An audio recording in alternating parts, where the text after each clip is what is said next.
Hi guys! For today's video, magluluto nga pala tayo ng binili kong pancake dito sa TikTok shop.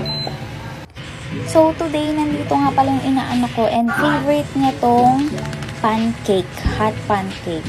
Fluffy and tasty. Alam niyo ba guys, sobrang affordable lang ito. Natatawa ko kasi hindi ko akalain na napakamura lang. Shit! Mapapasyat ka talaga sa mura, B.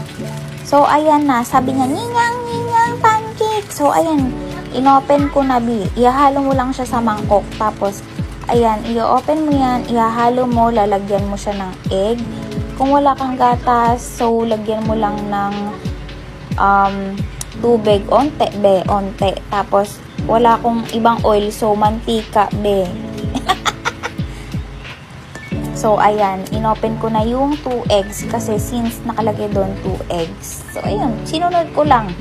Yun lang ata ang tama kong ginawa po. Ting-ining.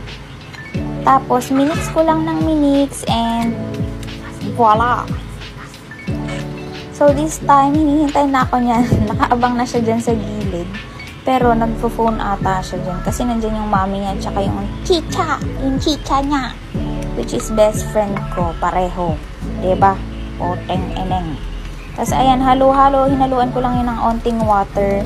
Tapos, syempre, isama mo yung mga nasa gilid ba? Ayan na. Pag okay na yun, nahalo mo na ng matino. Lalagyan mo na ng oil. And, voila. Ayan na.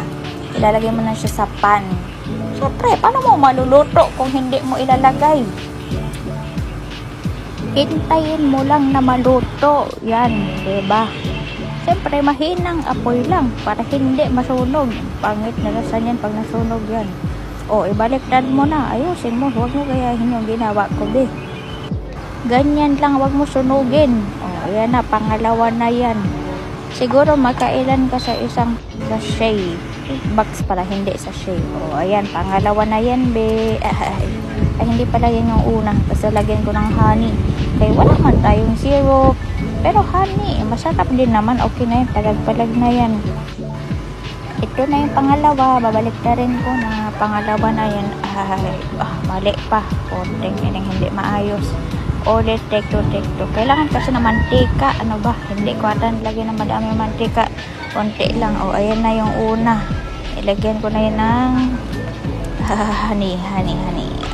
Hinati ko na kay bata man nakakain yan. Yung inaanak kong pasaway na cute ay pinati ko lang ng ilang peraso kay para hindi siya mabulunan kasi favorite niya yan baka